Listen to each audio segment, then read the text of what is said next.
Humayo't magturo kayo, palaging kasama ako,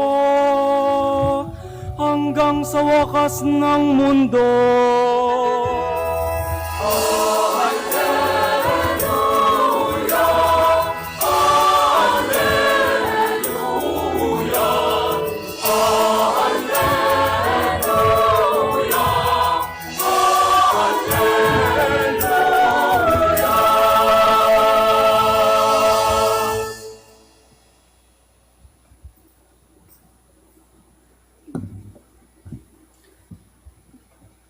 Sumainyo ang Panginoon. At sumaiyo rin. Ang wakas ng mabuting balita ng Panginoon ayon kay San Mateo. Papuri sa iyo, Panginoon.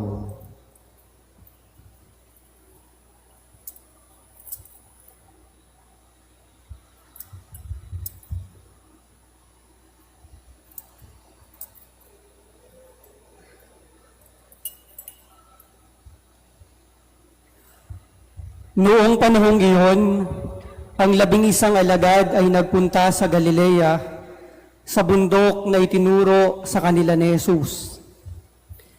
Nang makita nila si Jesus, siya ay sinamba nila, bagamat may ilang nag-alinlangan. Lumapit si Jesus at sinabi sa kanila, "Ibinigay na sa akin ang lahat ng kapangyarihan sa langit at sa lupa. Kaya, humayo kayo at gawin ninyong alagad ko ang lahat ng bansa.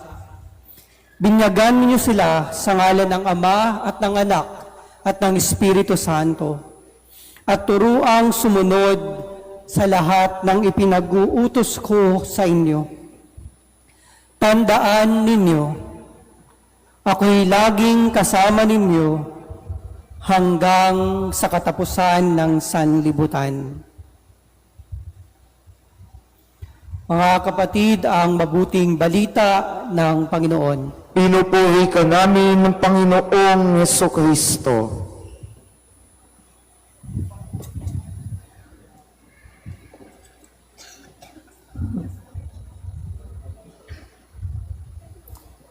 Isang magandang hapon sa inyo pong lahat. Magandang hapon po, Padre. Muli palapakan natin ang Panginoon. Sama-sama tayo nagpapasalamat sa Panginoon sa biyaya na Kanyang ipinagkakalob sa atin sa pamamagitan ng ating patrong si San Jose. O ngayong linggo ay pinagdiriwang natin ang dakilang kapistahan ng pag-akyat ni Jesus sa langit. Pag-akyat ni Jesus sa langit. So kung bibilangin po natin, mula nang ipagdiwang natin ang kanyang kamatayan at muling pagkabuhay, ito po yung tinatawag nating ika-40 araw. At ngayon ay umakyat na o aakyat na si Jesus sa langit, at sa susunod na linggo ay ipagdiriwang naman natin ang pagbaba ng Espiritu Santo o ang Pentecostes, na siya namang ika-50 araw sa atin pong liturhiya. Kaya maganda po na sa pag-akyat ni Jesus sa langit ay atin pong mapagnilayan ang kanyang mga huling salita, huling habilin sa kanyang mga alagad na nagpapatuloy pa rin naman magpasa hanggang ngayon. So kabilin-bilinan ni Jesus sa ating unang pagbasa nang siya ay namaalam na sa mga alagad na sila ay humayo ipahayag ang mabuting balita, hindi lang sa Jerusalem, hindi lang sa Samaria, kundi sa bawat sulok ng mundo. Humayo kayo at binyagan sila sa ngalan ng Ama, ng Anak at ng Espiritu Santo. Na siya rin binanggit sa ating Ebanghelyo na sinasabi din na ituro sa kanila ang lahat ng aking mga utos. Kaya ngayon, pag narinig ninyo o kung maalala ninyo, sa Ebanghelyo ang sinasabi na ito ang wakas ng mabuting balita ayon kay San Mateo. Ito ang pagwawakas ng gawain ni Jesus dito sa lupa, bagamat magpapatuloy pa rin naman ito dahil sinabi rin niya na ako'y kasama ninyo sa habang panahon, kasama ninyo ako. Pangako rin naman ni Kristo na hindi niya tayo iiwan, hindi niya tayo pababayaan. O pakisabi nga sa katabi, hindi ka pababayaan ng Diyos. So kung ito ang pagtatapos ng panahon ni Kristo sa lupa, ito naman ang pagsisimula ng gawain o ng misyon para sa mga alagad na sa tingin ko kanila namang ginampanan kung kaya nakarating ito sa atin at magpasa panahon natin ay patuloy na nag-aanyaya para sa mga taong tutugon para sa gawain na ito ng pagpapahayag ng mabuting balita. Ngayon ding linggong ito ay atin ding ipinagdiriwang ang World Communication Sunday. Kaya nga, yung bawat salita, ito ay inihahatid, ito ay ibinibigay. O sa isang termino natin, ito ay ikinu-communicate na dapat gawin ng mga alagad. Malinaw po ba? So, World Communication Sunday, sa karanasan ng mga alagad, talagang mas matindi noon kasi ilang buwan ang aabutin para makapunta ka sa isang bansa o sa isang lugar. Wala pang eroplano, wala pang ibang pamamaraan, kundi ang maglakad o sumakay sa kamelyo o sumakay sa barko. At napakatagal bago maiparating ang salita ng Diyos sa iba't ibang dako ng mundo. Kung susulat naman, uulit-ulitin mo ang sulat na ito kasi wala namang photocopier, walang Xerox machine. Kaya udodoblehin at lahat ng kanila pong pamamahayag idinadaan sa sulat. Kaya nga maririnig natin lagi, no, minsan sa unang pagbasa, pero lalo na sa ikalawang pagbasa na sinasabing ang sulat ni San Pablo sa mga taga-Efeso na siyang narinig natin ngayon. Ang sulat ni San Pablo, ang sulat ni San Pedro, ang sulat ni Santiago. So sa pamamagitan ng mga sulat ay kanilang na-communicate ang mensahe ng ating Panginoon, ang mabuting balita. So pag sinabing mabuting balita, si Kristo. Pag sinabing si Kristo, ang katotohanan. Kaya ang dapat nating ipinapahayag, ang misyon natin ay ipahayag ang katotohanan. Maswerte na tayo ngayong panahon na to kasi ang dami ng means of communication. Sa tulong ng internet, napakaraming platform, napakarami ninyo mga social accounts, may YouTube, may Twitter, may Instagram, may Facebook. Mayroon pa ba? Ano pa ba? May Friendster pa ba? Meron pa ba? Meron pa? Naabutan kasi namin Friendster, no? Tapos saka pumasok si Facebook, meron pang, wala ng Twitter kasi X na, no? Pero tayo po ay bininyagan. Kaya tayo ay may kabahagi na dapat nating ginagampanan ang maging agent of truth, agents of nitong mabuting balita. Lalo pa sa panahon ngayon na talagang talamak ang kasinungalingan, talamak ang mga pagliligaw ng demonyo sa mga tao dahil na rin sa ating kapabayaan. Kasi mabilis tayong maniwala, mabilis tayong, kung hindi man maniwala, dahil kulang tayo sa kaalaman. Kaya ang bilis nating maniwala kapag may nagsasabi, kapag may nagpapahayag, na minsan nga sinasabi, kami lang ang maliligtas. Nitong mga nakalipas na buwan, talagang talamak ang kasinungalingan. Ang dami-daming nagpo-post.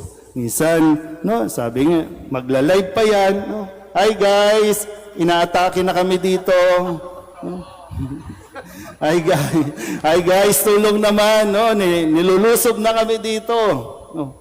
Kung may mga ganyang gawain, sana tayong mga Kristiyano, hi guys, sa unang pagbasa sa araw na ito, sinabi sa atin, sana ganon. Gamitin ang social media sa pagpapahayag ng katotohanan, hindi sa pagpapalaganap ng kasinungalingan. Sabihin nyo nga sa katabi ninyo, huwag kang sinungaling. Kasi, alam nyo, responsibilidad din kasi natin yan. No? Kaya nga minsan talagang napakaingat din. Although mahirap talagang magsalita. Kasi kapag nagsalita ka, either madala mo ang mga nakikinig sa iyo patungo sa Diyos o mailigaw mo ang mga nakikinig sa iyo palayo sa Diyos.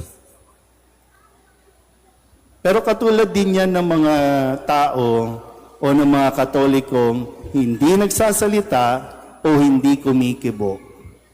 Yung bang alam mo naman kung anong katotohanan pero mas pinipili mong manahimik, hindi mo ginagampanan ang iyong responsibilidad bilang Kristiyano, bilang Katoliko.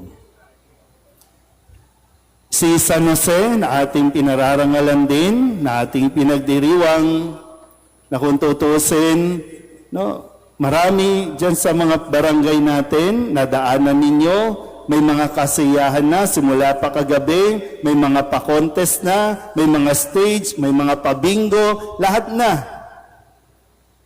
Pero baliwala ang mga yan kung hindi tayo sasaglit man lang sa ating patrong si San Jose para magpasalamat at humingi ng gabay. Sa halimbawa ni San Jose, kung titingnan natin, no, sana maipagdasal natin ang mga pinuno ng ating bayan. No? Marami kasi sa mga lingkod ng ating bayan, lingkod ng gobyerno, ang mga politiko natin, marami sa kanila mga tatay. May asawa, may anak. Pero ano ang kanilang ipinapakitang halimbawa o modelo? Si San Jose, tahimik lang yan.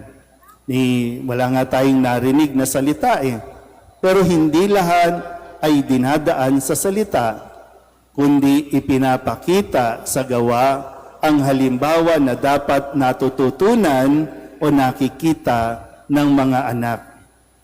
Nang ipahayag ng Panginoon sa pamamagitan ng anghel yung mensahe na sinabi kay Jose, Jose, huwag kang matakot maging asawa ni Maria. Huwag kang matakot na pakasalan si Maria. Kakibat niyan, Jose, huwag kang matakot na maging ama. At hindi siya natakot, wala nang iba pang sinabi, kundi tumayo at sinunod ang bili ng anghel. Siya ay naging isang ama, siya ay naging isang asawa, uliran. Bagamat siya ay isang karpentero, pero siya ay isang matuwid na tao. Kasama na sa pagiging matuwid ay yung siya ay namuhay sa katotohanan. Kasi kapag nakasanayan ng inyong mga anak na kayo ay palaimbento, kayo ay tagagawa ng mga kasinungalingan, kawawa naman ang susunod na henerasyon. Kasi yung hindi dapat normal, ginagawa na nating normal. Para bang normal na ang magsinungaling.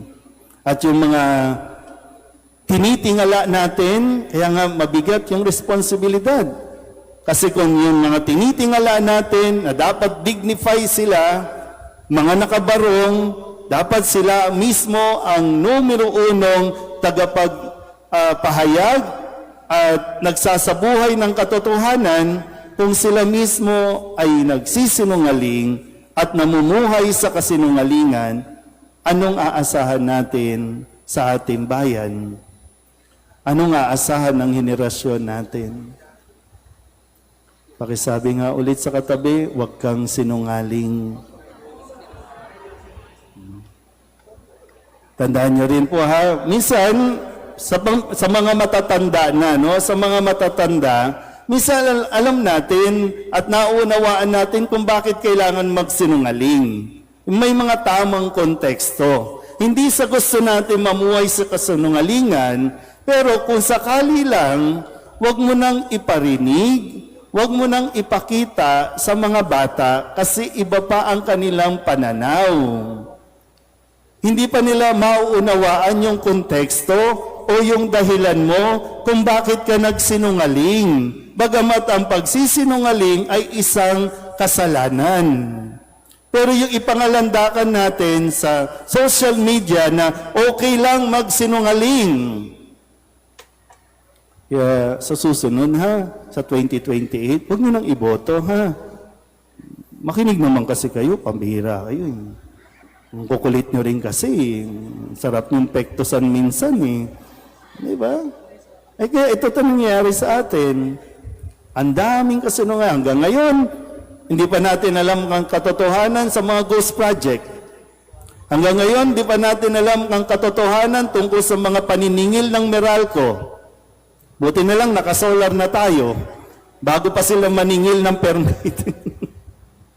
Hindi pa natin alam kung anong solusyon sa mga farmers natin na namumblema kasi wala ng puhunan na pantanin kasi wala silang kinita. Habang ang ating mga gobyerno na away ng away. Tayo po ay naglilingkod sa bayan. Hindi tayo naglilingkod sa isang partido o sa isang tao o kung kanino man.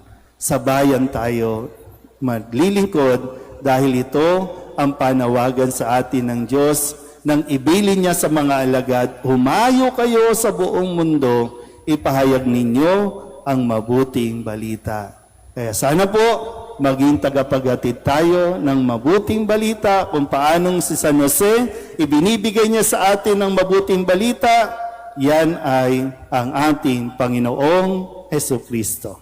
Amen. Maligayang kapistahan po sa lahat.